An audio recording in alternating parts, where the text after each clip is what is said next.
Selamat pagi pemirsa, apa kabar Anda di pagi hari ini? Senang sekali saya Graciela Taime dapat menjumpai Anda dalam Berita Papua. Sejumlah berita menarik dan teraktual telah dirangkum tim redaksi kami. Berikut 3 berita utama hari ini.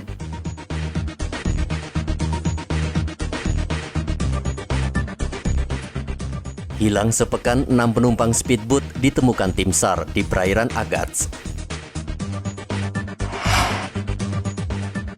Harga cabai di Pasar Wamanggu Merauke mahal.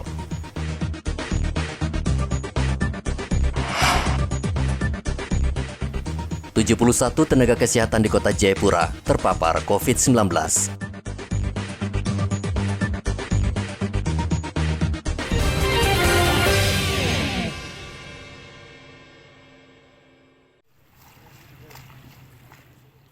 Tim SAR Selasa kemarin berhasil menemukan speedboat yang dilaporkan hilang sejak Rabu pekan lalu. Ke-6 penumpang speedboat ini selamat dan langsung dievakuasi ke Agats, Kabupaten Asmat oleh tim SAR. Kepala Pos SAR Asmat, Riono mengatakan ke-6 penumpang speedboat tersebut ditemukan kapal ikan di Pulau 3 Asmat dalam keadaan terombang-ambing. Tim SAR Pos SAR Agats melaporkan bahwa 6 orang hilang kontak dari Timika ke Agats ditemukan kemarin pagi dengan keadaan selamat, ditolong kapal ikan dari Dobo tujuan menjaring di Asmat. Dievakuasi jam 9 pagi dan kita dapat info jam 23 waktu Indonesia Timur dengan mastiin kalau korban dengan keadaan selamat, dan tadi dievakuasi keluarga dari kapal ke Asmat dengan speed 85. Speedboat ini bertolak dari Mimika menuju Kabupaten Asmat. Namun di tengah perjalanan, perahu diterjang ombak yang tinggi sehingga terbalik. Dari Kabupaten Asmat, Igobat Memolin melaporkan.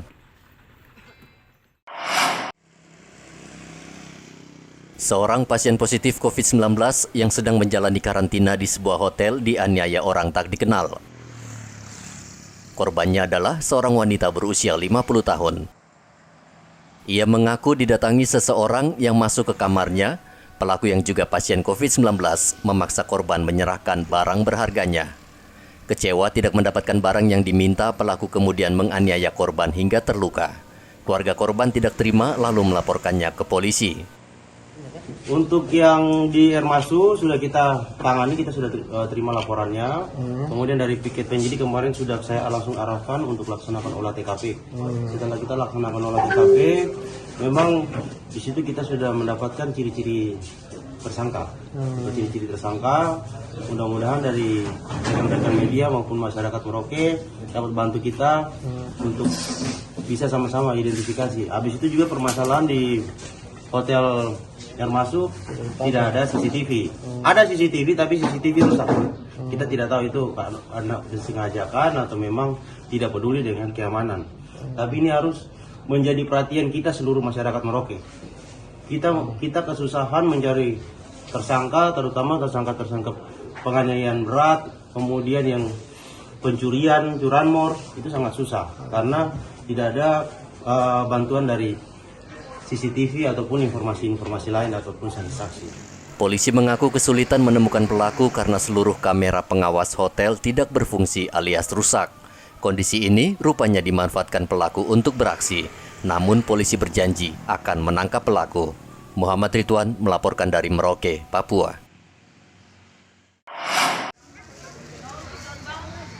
Harga cabai di Pasar Wamanggu Merauke mahal. Ini disebabkan pasokan yang minim dari petani sementara permintaan sangat tinggi. Dalam 3 hari terakhir, harga cabai kecil dijual Rp70.000 per kilogram, padahal biasanya hanya Rp55.000 per kilogram.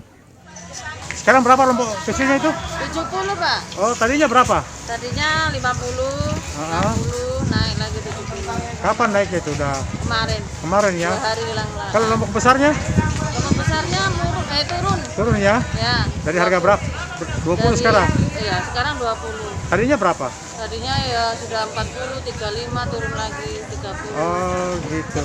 Nah kalau lombok kecilnya ini naik ini dari kenapa? Naik karena kemarin ada kapal kirim tuh. Oh pengiriman itu ya. Pengiriman yang bikin naik. Kalau lombok besarnya pada turun kenapa? Banyak Stok ya? Banyak. Banyak stoknya ya? Petani panen semua. Oh gitu. Baru nggak bisa kirim toh. Nggak bisa Nggak kirim bisa ya? keluar. Pengiriman itu ya? Pengiriman ditutup, bandara tutup. Berbeda dengan harga cabai, harga bawang merah dan putih malah turun. Bawang merah turun dari Rp40.000 per kilogram menjadi Rp30.000 per kilogram. Bawangnya sekarang ini, bawang merah. 35, Pak. Tadinya berapa memang? Tadinya 45. 45, turun Iya, 10.000 ya? susah jualnya. Kapan mulai turunnya itu? Ya mungkin seminggu yang kemarin lah. Seminggu yang kemarin itu. Kalau bawang putihnya Kalau bawang putihnya sama, Pak. turun juga? Iya. Dari harga berapa dia? Ya sama 35. 35 ya? Itu kena, Modalnya 30. oh gitu, itu kenapa sampai segitu mas? Ya supaya laku, Pak, daripada lama busuk. Oh sepi ya pembelinya ya? Tapi enggak rugi toh?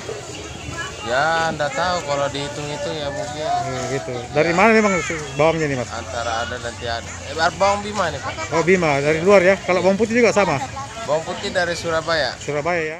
Pedagang yang berjualan di Pasar Wamanggu mengaku akibat sepinya pembeli, mereka terpaksa menurunkan sejumlah harga barang agar cepat laku.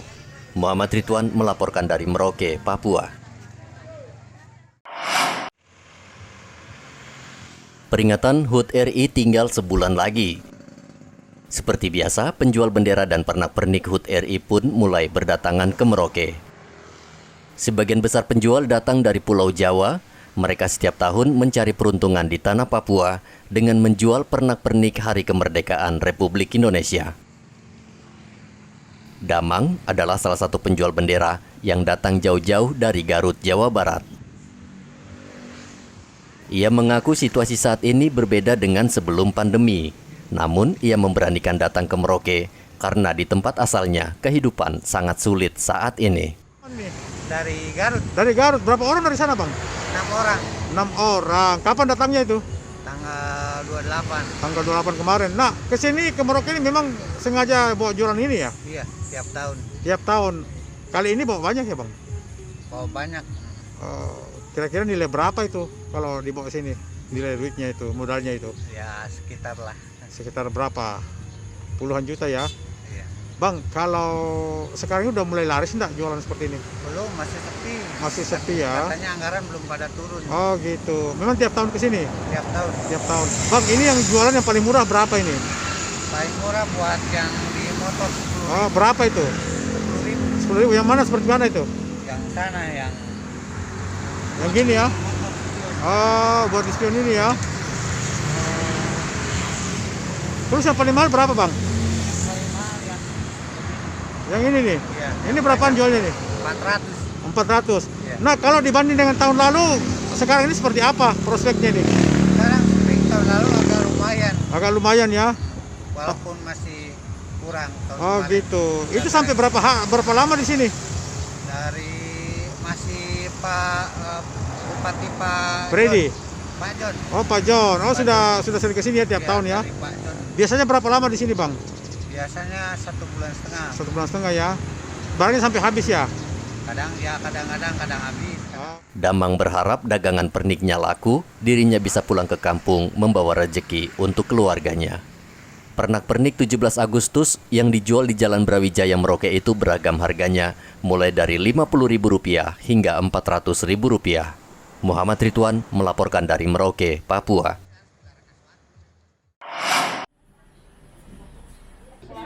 Tenaga kesehatan atau nakes di 13 puskesmas kota Jayapura terpapar COVID-19.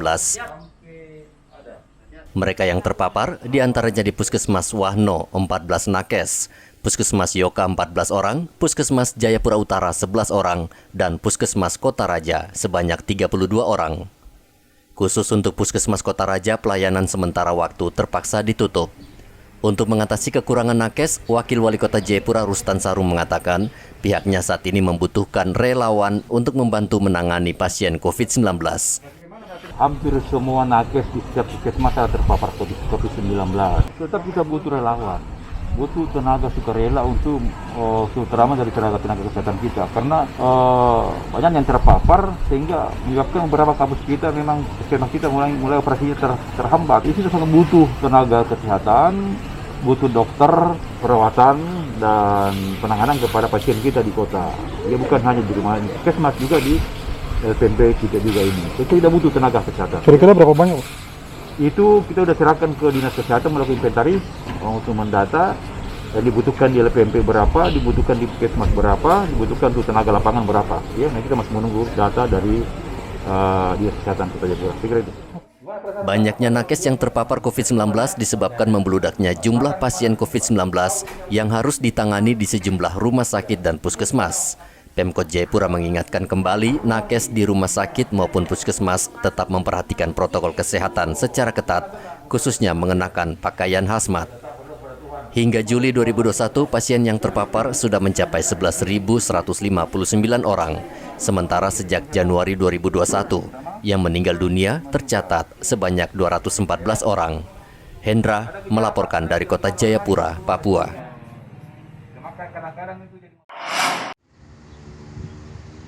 Merauke resmi menerapkan PPKM level 4 menyusul instruksi yang dikeluarkan Satgas COVID-19 Pusat beberapa waktu lalu.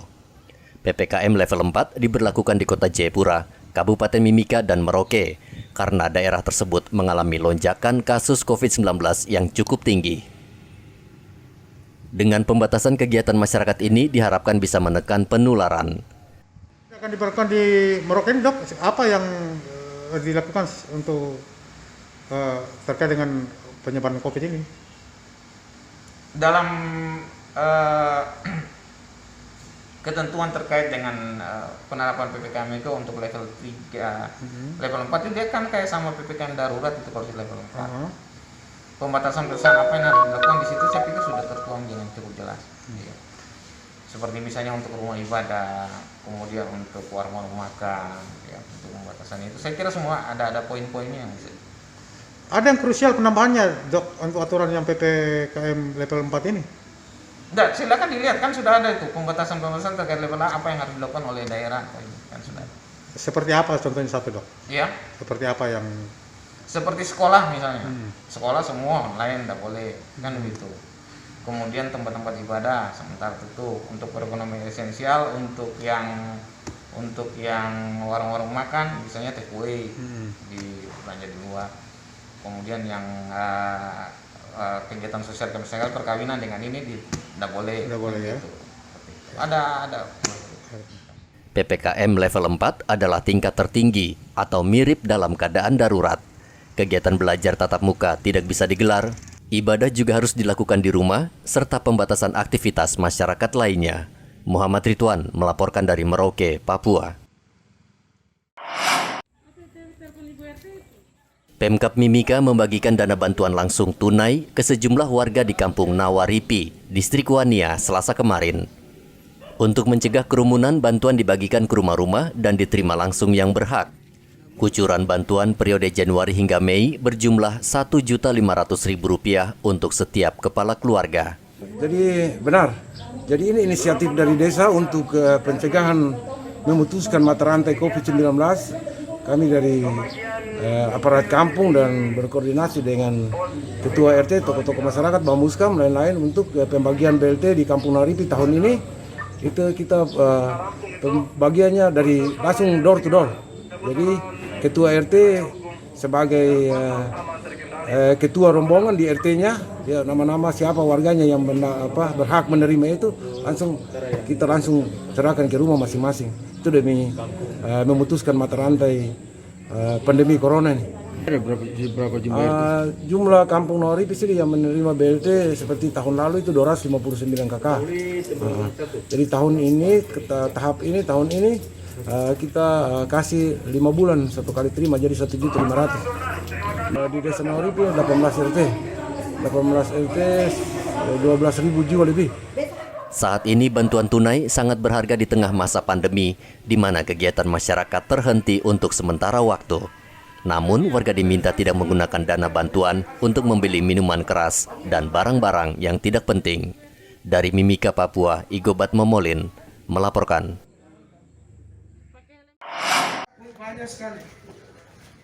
Pemerintah Provinsi Papua Barat menargetkan 50% warga yang ada di 14 kabupaten sudah tervaksin Agustus mendatang. Hingga saat ini jumlah warga yang tervaksin masih jauh dari target.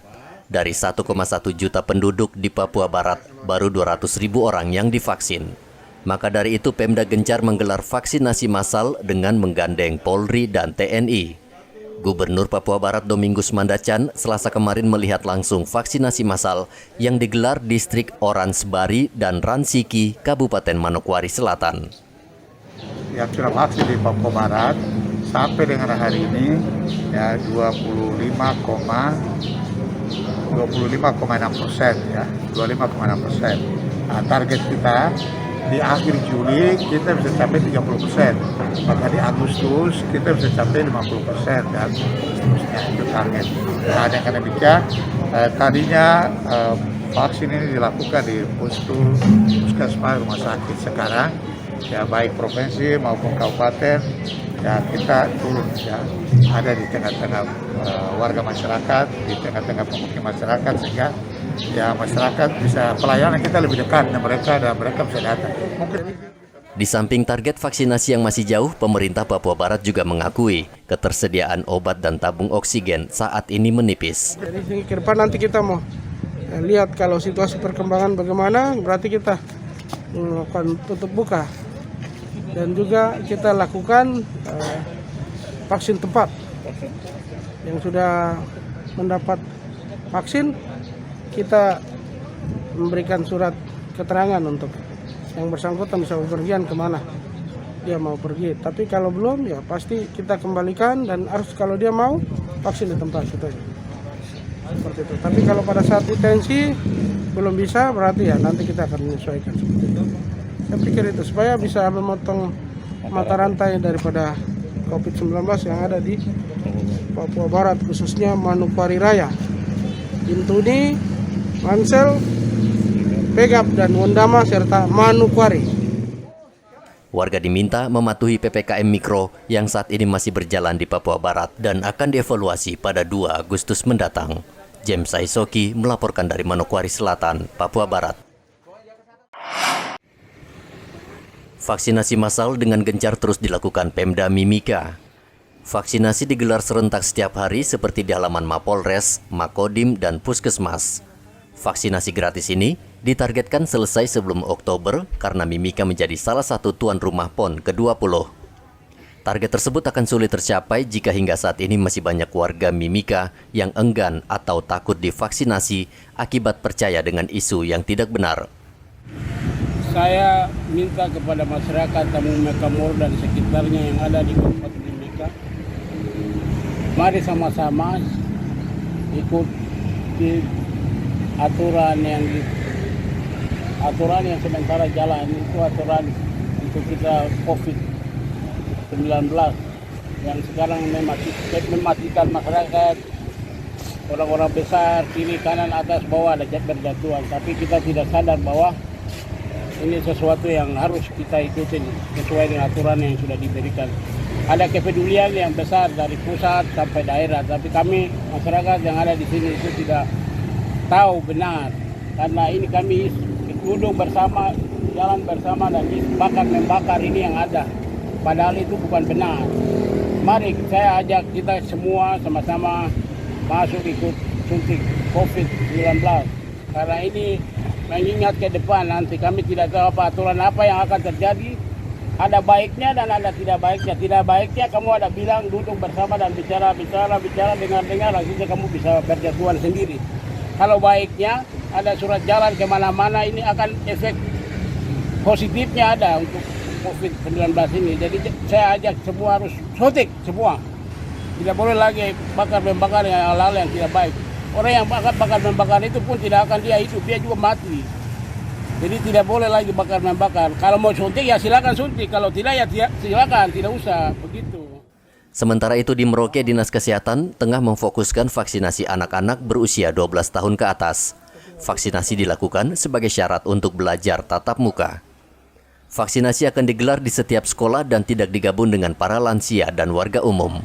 Kira-kira untuk menjadi sudah mulai jalan kok ini, pokoknya kita koordinasi dengan sekolah-sekolah, ada teman-teman di puskesmas sedang berkoordinasi, ada yang sudah jalan. Ini dari tadi ada surat saya dari SMP mana gitu ada minta. Berapa banyak targetnya untuk anak sekolah? Ya sebanyak mungkin lah, sekolah-sekolah anak sekolah umur 12-17 yang ada di Kabupaten Merauke ini yang kita cakup sebanyak mungkin. Kalau untuk anak sekolah jenis vaksinnya apa? Sama-sama. Vaksinasi menjadi salah satu kunci untuk menekan penularan COVID-19, namun protokol kesehatan seperti menjaga jarak dan penggunaan masker sangat penting sebagai langkah pencegahan. Igo Batmamolin dan Muhammad Ridwan melaporkan dari Mimika dan Merauke. Pemda Merauke sudah menyiapkan strategi jika lockdown benar jadi diterapkan Pemprov Papua selama sebulan penuh. Pemda sudah menyiapkan bantuan kepada warga yang mengalami kesulitan ekonomi akibat aktivitas harus berhenti selama lockdown. Bupati Merauke Romanus Mbaraka mengatakan saat ini Dinas Sosial sedang memprioritaskan pendataan secara akurat warga yang terdampak COVID-19 dan melakukan isolasi mandiri. Koordinasi dengan gubernur, lockdown masih dalam persiapan. Bupati, bagi masyarakat yang terdampak, Bupati, kira-kira perhatian pemerintah daerah seperti apa?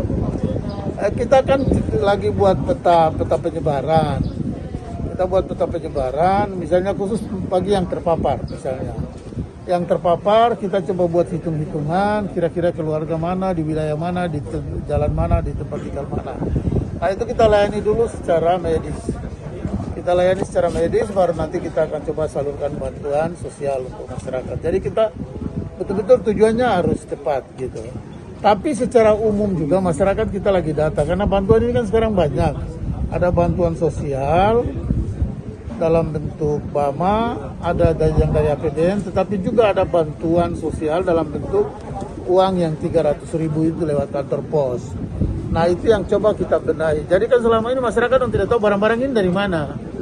Nah ini yang saya mau coba buat transparan biar orang tahu bahwa oh bantuan ini sumbernya dari sini, bantuan ini sumbernya dari sini. Misalnya dana COVID sekarang yang saya coba audit baik di rumah sakit maupun di bagian umum, lalu juga di dinas kesehatan. Itu kan saya coba cek baik untuk saya jelaskan kepada masyarakat. Oh dana sebesar ini pakainya untuk apa? Oh maksudnya pakai misalnya untuk beli bahan-bahan yang berkaitan dengan kesehatan. Pemda Merauke akan memberikan bantuan secara tepat sasaran untuk warga miskin, bukan untuk warga yang mampu. Pemerintah Provinsi Papua berencana menutup penerbangan dan pelabuhan di seluruh Papua mulai 1 Agustus mendatang selama sebulan. Kebijakan itu diambil karena lonjakan kasus COVID-19 sangat tinggi dalam sebulan terakhir. Muhammad Ridwan melaporkan dari Merauke, Papua. Pemirsa, informasi tadi sekaligus mengakhiri jumpa kita dalam Berita Papua. Saya Graciela Taime mewakili kerabat kerja yang bertugas menyampaikan terima kasih, selamat beraktivitas, sampai jumpa. Wanyambe.